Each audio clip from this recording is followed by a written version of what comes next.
And welcome again to Cottage Talk Full Time. I'm Russ Goldman. Joining me right now, all the way in Manchester, are Emilio and Steve Reynolds. This is our initial reaction show to Fulham's 2-1 loss to Manchester United.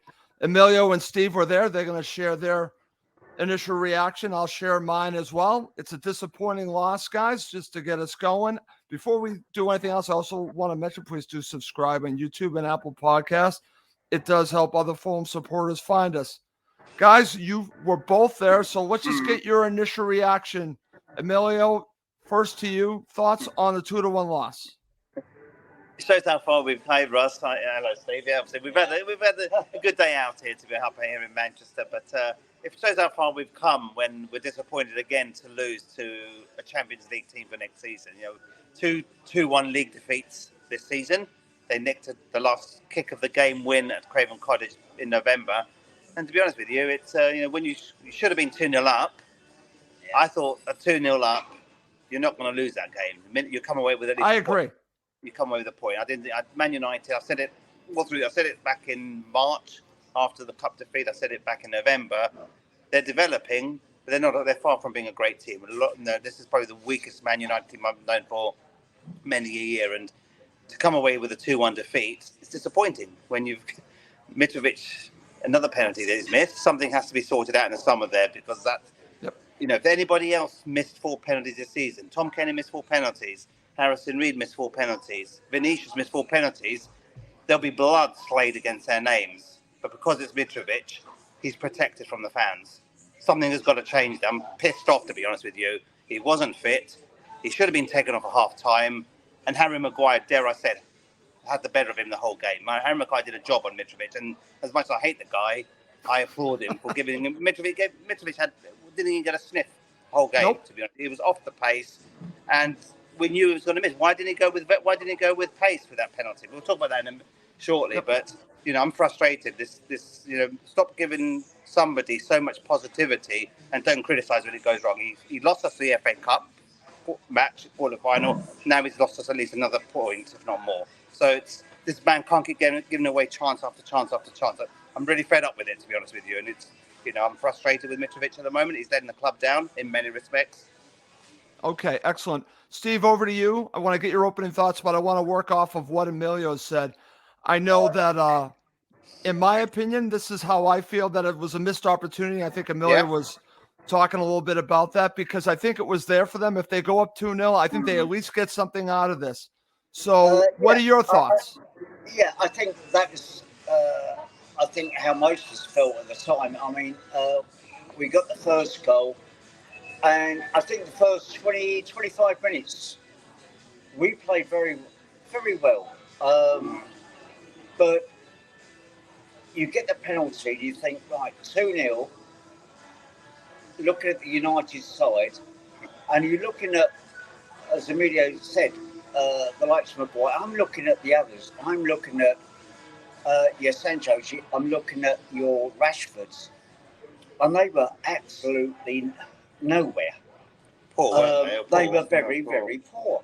And I thought, as soon as we got that, I thought, right, okay, if we get this 2-0, we're there. Or we're in with a good shout.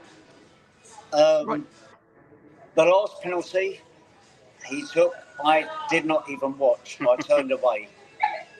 That is how I think Mitro is regarding penalties. Now, he was so assertive against Palace, wasn't it? That penalty took with so much assertiveness and confidence last year. Why did he do the same again today? I don't get it. If you hit a ball with power, even if a goalkeeper gets his hand to it, the chances, you've certainly got a 60-40 chance of it going in. That would have changed the game. As soon as that went in, all the United fans, who we hadn't heard a bloody whisper from all bloody game, okay, 70,000, and they were like bloody church mice. You couldn't hear a word. Couldn't hear nothing. All of a sudden, they're up. And I thought, right. But the worst thing is we started sitting back. We went back in our little cove,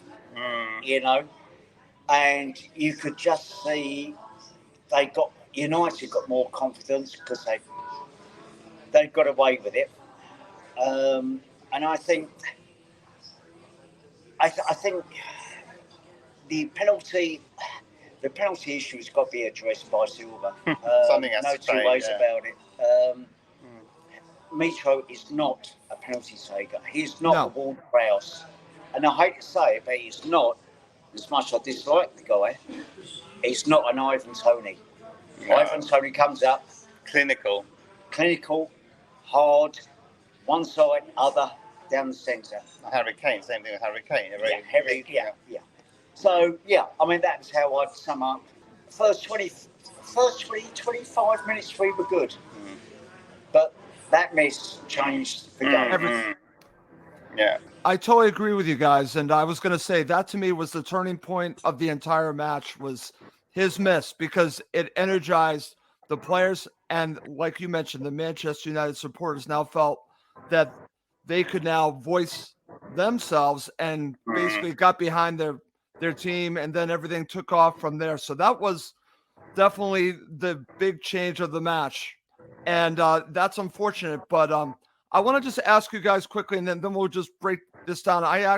Emilio, I asked this to you off air because I want to talk a little bit about the starting 11. And the big one that stood out for me was Harrison Reed not starting and Lukic starting. Now, I know how you feel about Harrison Reed, but I actually disagree with this. I know that you had mentioned to me you thought Lukic played fairly well in the first half, but I think that the chemistry, as you mentioned, we talked about this, is so much better with Paulinho and Reed than Lukic and Paulinho, that probably made a little bit of a difference. So I want to get your thoughts, both of you, on the starting 11 and this decision by Marco to start Lukic. It was, so we both questioned it, didn't we? When we both saw the lineup just before, about 45 minutes before the game, it just felt a strange decision. The only thing we thought was maybe Lukic needs a bit of game time, a bit of confidence, at the end of the day. But at the end of the season, not much to play for.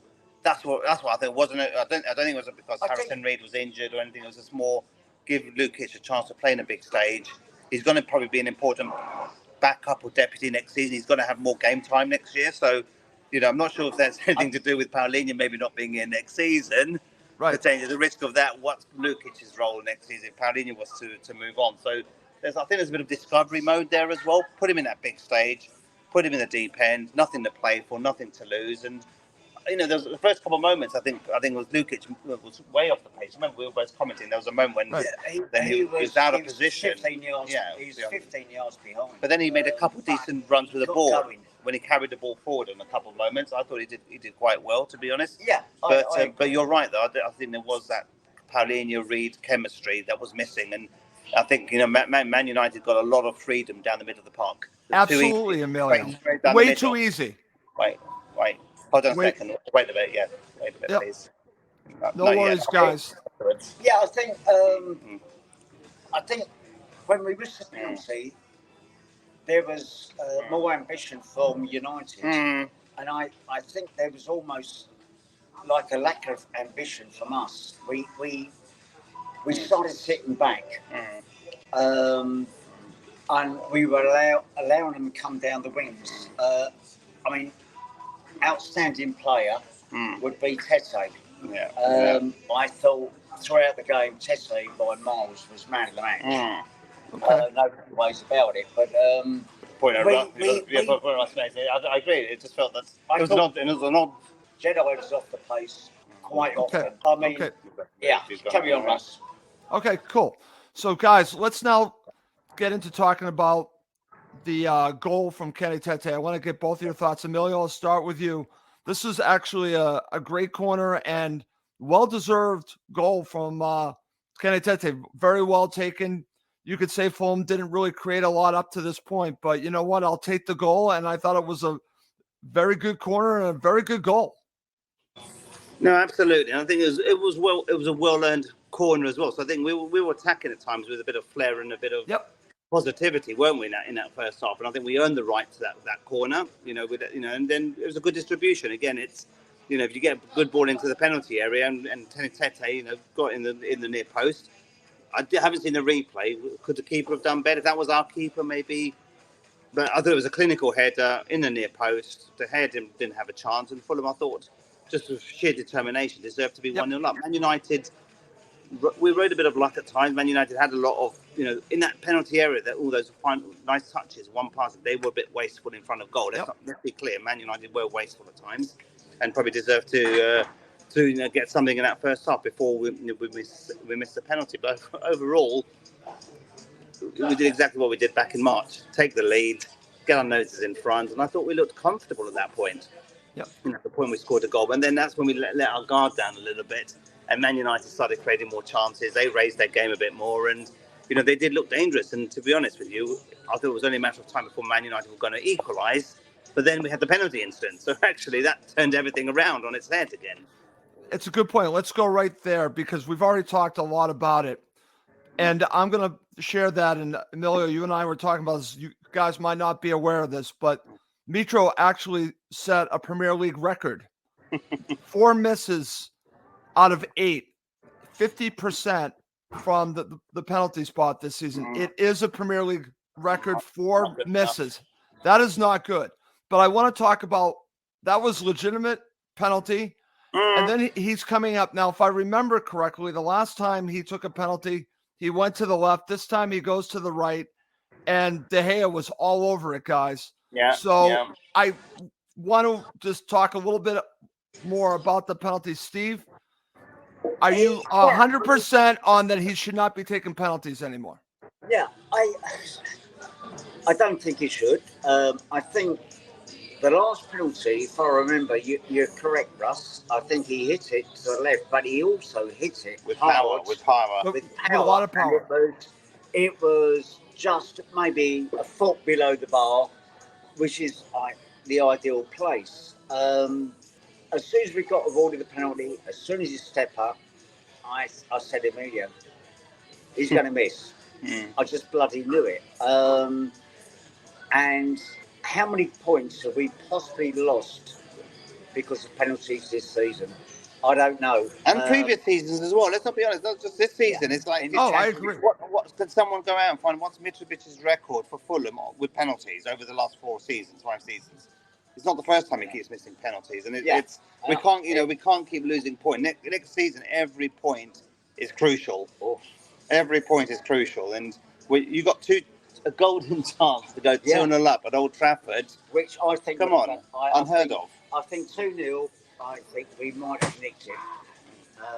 Okay. Even if we'd taken a draw, I would have taken a draw, but it just changed. That changed. That game changer, Russ. Totally. The minute the match really changed. And so, but then let's talk about, let's go in a little bit further. And you get late in the first half, guys. And this is really the kick in the stomach for me was the equalizer from Sancho. And listen, it's a good goal. It's a good setup from Manchester United. But did you see this coming? You had to have seen it coming because they were dangerous. Both guys, to talk to both of you, they were very dangerous. I could say that they really deserved the goal because they created many opportunities. Emilio, your thoughts on the equalizer? It was inevitable, wasn't it? Whether they were playing well or not, it was inevitable they were going to get at least something out of the game, if not win the game outright. And they were knocking on the door for some time. They were wasteful in front of goal.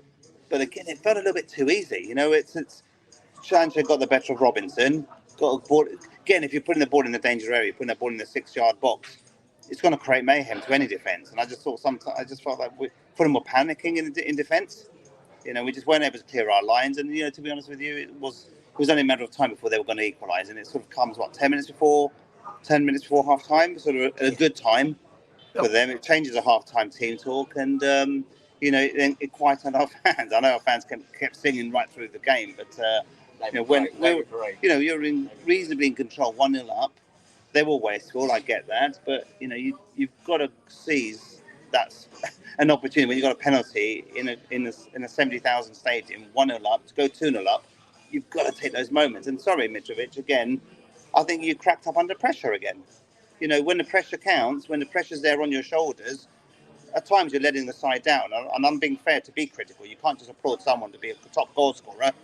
If he's weak in a certain part of his game, that needs to be addressed in the summer. The question I asked Steve is, who legitimately would have taken that penalty today? The only other option was probably Tom. Yeah. I was going to say probably Tom Kearney, right? Tom. I would go with Tom Kearney. So maybe that. If Pereira was playing, I think he would have taken the penalty last Saturday, Right. and never would have taken today's one. But he's not playing, so who's your backup? Tom. And we know Tom's record of penalties is not particularly great either. So it's. I think to be honest, he had no choice. But we paid the price for for a mistake. Absolutely. He had to make the save. Give the keeper credit to make a save. But when you place a penalty and don't take it with pace, you're right. There's a 6% chance the goalkeeper will make a save. You're gambling. You're gambling. Okay. The goalkeeper's going the wrong way. Okay. Yeah. And Steve, I want to go to you to finish up talking about the first half. This to me is something that stood out. Again, it's 1-1 at the half, but I think Bernd Leno really kept Fulham in the match. He had some really great saves. Your thoughts on him? Because for me, I think there's a shout for him to be player of the season. Your thoughts on the play of Bernd Leno in this match, especially in the first half, Steve? I think Leno, his positioning is superb. He's got a lot of confidence, and how many points has he saved us this season? Everyone's going to go Mitro or Polinia for player of the season. No, I'd go for Burnley. Leno's my player of the season. Okay. I would put him 100% because after we missed the penalty, we went back in shell. Right. And we just let them come on to us all the time. And it was, as Emilio said, we knew what was coming, and it came. Now, is that a fault of management, how we play? I don't know.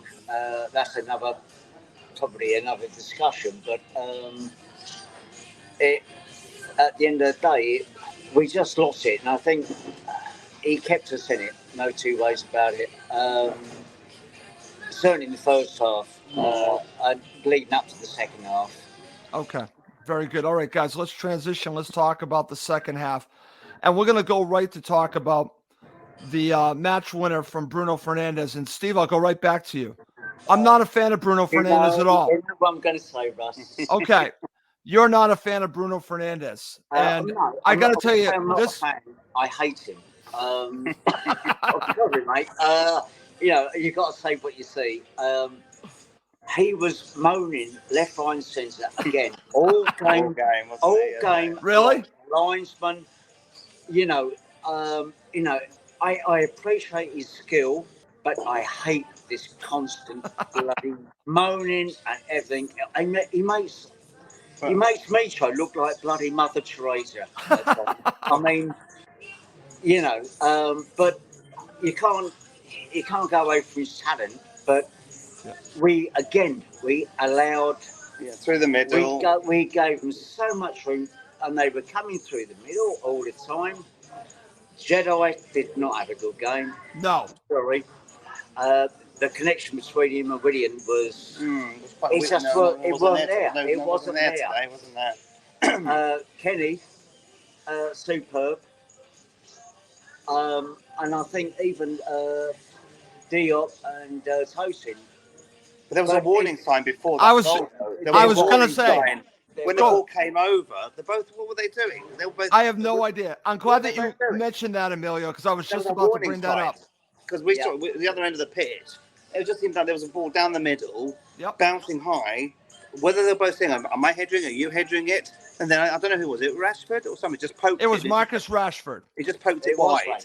What the hell were the two defenders doing? Were they waiting for each other? I don't know what was going on there. And then lack of communication. Yeah, it was a lack of communication. But that was a warning sign. And a few minutes later, bang, Fernandes popped up where he's clinical. We know he can do. You can't give that guy that much space in that danger area. And it just felt like, that 1 minute could be 2-0, next minute you're 2-1 down. It's like, it's just frustrating. But the warning signs were there. And we didn't come out of the blocks particularly well second half. We were slow off the mark. We were slow off the mark yet again. And to be honest, if you look at the vast majority of our games this season, we have taken 20 minutes to get going in the second half. Mm. In which case, a lot of the time, you would say that's when we should. Yeah. We'll go on to substitutions if it's Right. okay with you, Russ, later on. But that is, you could just see it. You know, I wanted the manager to be more bold. You're 2-1 down, nothing to play for. Make changes, be bold. But he went a bit safety first, and I question the substitutions again. I think Mitrovic should have come off at half time, had a poor game, should have been taken off when you. It's Mitrovic is that. I think Mitrovic is 70% fit. Wasn't fit today. Wasn't fit. You can see he clearly wasn't fit. He was chasing shadows at times today. Forget the penalty miss. That's just a one moment, but his contribution not enough today. His general play was poor. Yeah, poor. Okay, so we'll get shot down for that probably, but who cares? okay, so with the substitutions, guys, do you think that was it the timing of it? Was it the passive nature of, like you said, the like for like to begin, and then to take Mitro off so late with Vinicius? Is it really all the above from you, Emilio? Yeah, I would have made positive substitutions right from the word go. You're 2-1 down, nothing to lose, go for it. Against a team I don't particularly rate. They can claim all the success they want. They're not that good. They're not that good. Trust me, Russell, they are not. They're not good. You know, they're fourth. They finished top four. They've got a lot. Today's win, I think they might have ended up third Above Newcastle, but at the end of the day, they're not that good. They're not great. I've said it all along, but I would agree with that, guys. They finished top four, and they were there for the taking today, and in March, and in November. Each time we've just fell a little bit short. Each just that much, Emilio. You're right. A little bit short. We're just falling short each time, and that's how we need to improve next year. Next year, we've lost by the odd goal in many games this season. How do we convert those one goal deficits to draws? How do you convert draws to wins? And next year we can progress. But maybe that is the difference between us and United. Yeah. They take the opportunities. Yeah, we didn't take them. Yeah, and that's why they are fourth. Yeah. And we've had a great season at 10th. But that is fine margins. Very, very fine margins. Yeah. Right. And we're going to end the show with a Scott Parker reference. Fine margins, but that's good. That's good. I like it. We love a Scott Parker. Absolutely. Okay, coming up next to end the show, we're going to talk about man of the match. I'll get final thoughts from the guys on the match, and I also want to ask the guys their thoughts on the three teams relegated. That's how we're going to end the show. Coming up next. Okay, guys, we're back. So let's talk about your final thoughts on how this match played out at the end. Did you feel that they were going to get the equalizer, or did you think it was inevitable that it was going to end 2-1 or maybe worse? First to you, Emilio. I thought we didn't give ourselves enough time to go and get that equalizer. I thought when we made the more aggressive substitutions, we had, Dan James came on, made a reasonable, positive impression.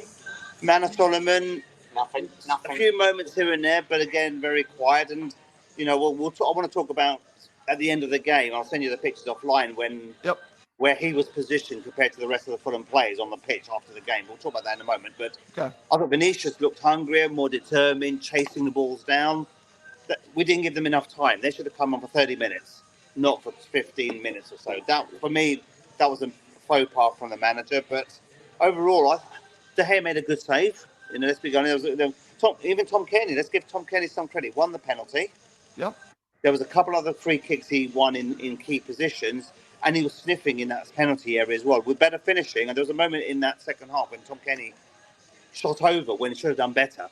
He should have hit the target. We thought De Gea got a fingertip on it. The referee gave it a goal kick. But for me, it looked like De Gea went. Tom made some important moments, but I think we weren't composed enough in the penalty area. And again, when you're chasing a game down, you've got to create opportunities. You've got to make the keeper work hard for those saves, and you've got to be clinical in front of God. I just felt that was through willing, trying, width, pace.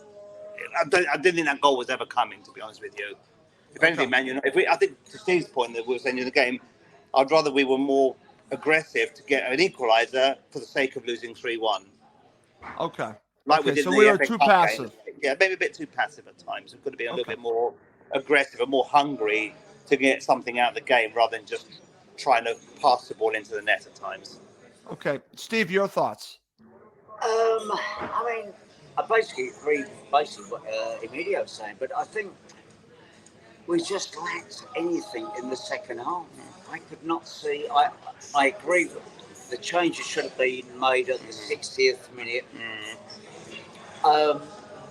And personally, I mean, Emilio probably made the screen, but I would have stuck Vinicius on along with Mitro. Okay. It's the last game of the Nothing to season. lose, yeah. We can't go up. We can't go down. Let's go for it.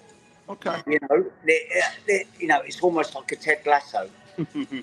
Let's go for it. Do you know what I mean, Russ? We've got nothing to bloody. You got to bring up Ted Lasso. Okay. I always bring up Ted Lasso, Okay. but we've got nothing to lose. But I thought the substitutions when they come on,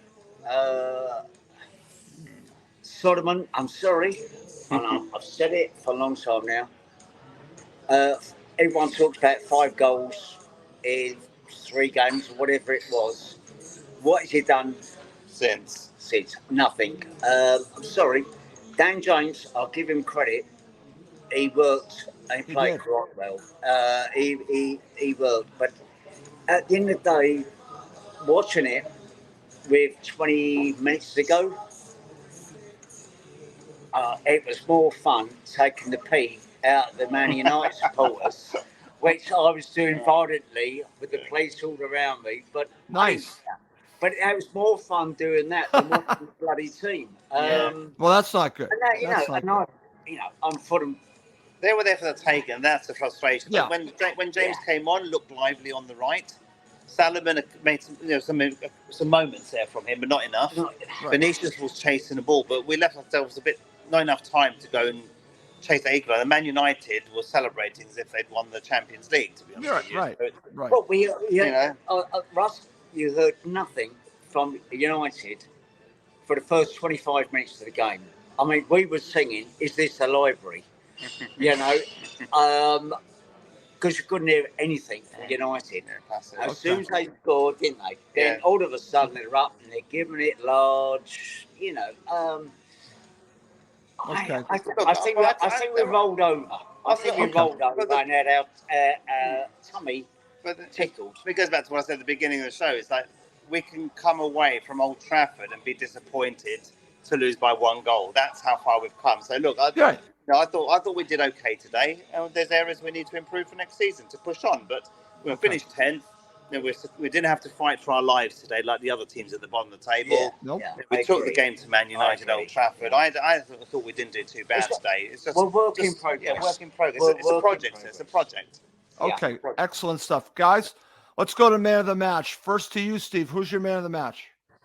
I'm going to go for Kenny. I thought Kenny was superb throughout. Yeah. He's tracking back.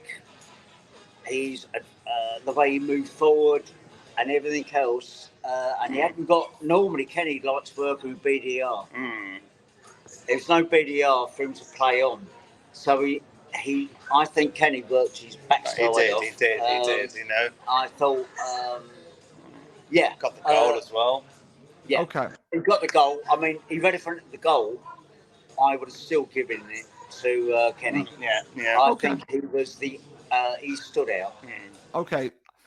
Would you agree, Emilio? It's Kenny Tete? Yeah, it is for me. And what I've liked about his game in the last month or so is the aggression he's brought into his game. He's not that Mr. Nice guy, gentle. He's actually getting into a few spats with some of the opposing teams, and I like that about him now. Yeah. He's added that to it. He's winding players up. He's sometimes making a meal of some of the fouls against him. He scored a goal there today. I actually like that physical aggression to him now. He's a little more. He's added a bit more bite to his game, and I think that's a tactic coming from the coaching staff. So that I like as an additional. He's more of that. He didn't have that in the season. I'll tell you what, Russ. He's got a bit of Boa also. Yeah, there is. He's got that little bit of Boa. Yeah, and really bringing the crowd up. Don't buggeroo me. I like that in him. I like that. Keep it polite, Russ. Oh no, you're doing good, Steve. I just want to mention that Black, White, and Fred says Kenny for man of the match. Leno close second. I also want to share this comment, guys. I want to get your thoughts, Emilio. I think you're going to agree with this. Can't believe we lost all 3 Yeah. games against them. We got to learn to be more ruthless. Your thoughts? Yeah, exactly what I've said. You know, the fact that we've marginally lost all 3 games, twice when we've been up. The one at home literally last kick of the game. Just, you know, when you get in the Premier League, it is a ruthless league. Every moment you get, whether it's, you know, a deflection, penalty opportunity, whatever it is, you've got to take your chances. And next year we might not be so lucky. We may be counting on Wolves dropping points, Newcastle away dropping points, this game dropping points. They're adding up now, accumulating. The fact that we can go back and reflect honestly and how would I say, without being biased, games where we should have grabbed more points. And next year we may be. Those points might be more important next year than they have this year. This year we've got. Yeah, I think we've got to sit down and learn from the games we've lost and why have we lost them. Invariably, it's like I'll go the referee side. We have had some bad VARs, etc. But we are not clinical enough. Yeah. And that is something that Marco has got to address. Okay. You know. All right, good stuff. Emilio, back to you before we wrap this up. I want to get your thoughts. You already talked a little bit about after the match ended with the players. I want you to go back to that. Yeah, obviously all the Fulham fans, you know, Fulham fans are obviously singing their hearts out throughout the game. At the end of the game, Man United players are obviously waiting to do their end of season parade and all that, like we did last week. But all the Fulham players came halfway into the half, all facing the fans, applauding them, talking silver. Manor Solomon was outside of the group. Now, whether he was emotional, sad, crying, whatever it may be, all the Fulham players, those who were on the bench and those who were substituted, all came to applaud the fans. Yeah. Solomon was about a couple meters away from on the side. I'll show you.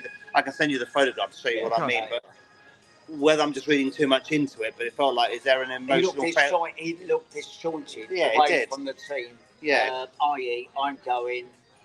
I don't care where he goes. Who came to applaud? Harrison Reed came. I got a picture of Harrison Reed applauding him or hugging him. Yeah. And there was might have been Tom Kearney, but there was. But other than why wasn't he part of that group? It just felt, unless he wanted to be on his own, away from the action, and just wanted to, you know, I don't know. I don't know. It wasn't there. It wasn't there. Game of the very season. strange. Very strange. You've got 3,500. You've got 3,500 who have gone air, train mode, whatever. They've all managed to get up there. I mean, we've flown in from Spain for the last game as usual, and you sit there and you've got all these fans behind them who are singing our hearts out. And it's almost... He was on the periphery, wasn't he? He's on the periphery. It's almost disjointed. Yeah. I don't know why. Maybe it was personally wanted to stay alone and cry and sob, or wanted to soak that in. But there's clearly something there. Read what you want in it. You know, we can speculate as much as we like. I mean, from a personal point of view, if he's still at Fulham next season, I think he should take penalties. But that's me just being me. Great way to wrap that up, Steve. Thank you for doing that. Okay, before we go. No worries, man. Okay, before we go, I want to get your thoughts because, again, we now know the 3 teams relegated. Are you surprised that the 3 teams relegated are Leeds United, Leicester City, of course, Southampton had been prior. Everton survived. Everton, I got to watch the end after our match ended, and they actually beat Bournemouth. So your thoughts on the 3 teams relegated? Emilio. I'll go on in. I think the biggest thing we should note is the 3 promoted teams last year all stayed up. You know, that needs to be time. Yeah, how many years that's happened? 18 years. 18 years. So more respect needs to be given to Bournemouth, Fulham, and Forest for surviving this year. But yeah, nobody would have predicted Leicester for sure getting relegated. Leeds, similarly, I thought Leeds had enough depth there, but you know, we saw it ourselves. If you change your manager 3-4 times in a season, you're not going to survive. You live by the decisions you make. Southampton got rid of Ralph. They brought in Nathan Jones, not good enough. 3rd manager that went down. So to be honest, what's the trend here? You know, the only trend is Leicester. If they made a change earlier, they might have had more chance. But Leicester's probably the one I'm most surprised with because, you know, they've got enough quality in that squad. But, you know, I've always said this 38 games doesn't lie. You're there for a reason. Okay, very good. Steve, your thoughts, and then we'll wrap up the show. Oh, God, Russ. You know my thoughts on Leeds United. Media's love Hearts under Bielsa. They could do nothing wrong. They, as a team, as a fan base, they believe they should be in the Premier League. That's right. I agree They with got that. there, and to be perfectly honest, on like the 12th man with Dan Potts, there's Joe, yeah. who's a really good guy, but I'll tell you what, they're back where they belong. I'm sorry, and Leicester, I think it was coming one way or the other. Yeah. You cannot keep changing bloody managers. How many managers between Leicester and Leeds have there been this season? Well, look, let's take Leeds as an example. They got rid of Bielsa, and they've gone backwards since then. Tony Khan, if you're listening, sign that bloody contract with Marco Silva and keep him, because there you go, Emilio. If he goes, we should be worried next season. So Absolutely, Tony Emilio. Khan, listen to the show, get that fucking pen out, excuse my friend. Yeah. Sign the contract, and let's build for next season. Give him what he wants. Okay, Emilio, that's a £1 for the swear jar. £1 for that. Sorry, but no, that's okay. Also, Russ, there's one point which we'll probably do later podcast, is what are the pickings from Leicester and Leeds United going down? Right, we can do a whole show on that. How many players are there? And Southampton, potentially. And Southampton. Yep. There's a lot of good players they're picking, but who gives a shit? What sense? Okay, now another pound for the swear jar. What are you guys doing to me? We've had I don't care. We've had a bloody good season. Yeah. That nobody expected. Yeah. Every single pundit in the press put us down. Yep. And we have turned it round, and we have stuck 2 fingers up to the lot of them. Okay. Guys, may it well continue, Russ. Okay. Let's start next season. Okay. I'm going to wrap it up. I just want to give a real quick thought on the teams relegated. I didn't want Leicester City to get relegated, but they've been relegated. And good for Everton for surviving. I actually wanted them to get relegated. Me too. I wanted Everton to get relegated, but they did enough. So kudos to them. On Leeds United, I'm going to call it the revenge of Jesse Marsh. He finally gets his say on that. Keep America out of this, Russ. Come on. Sorry, I have to go there. I have to go the revenge of Jesse Marsh. Anyways, I just wanted to share that. And I'm not happy that Southampton went down because I always liked Southampton. So I'm not happy about that. But anyways, good team. All right, good stuff, guys. Well, listen, thank you so much for joining me tonight. Emilio, thank you for doing the show.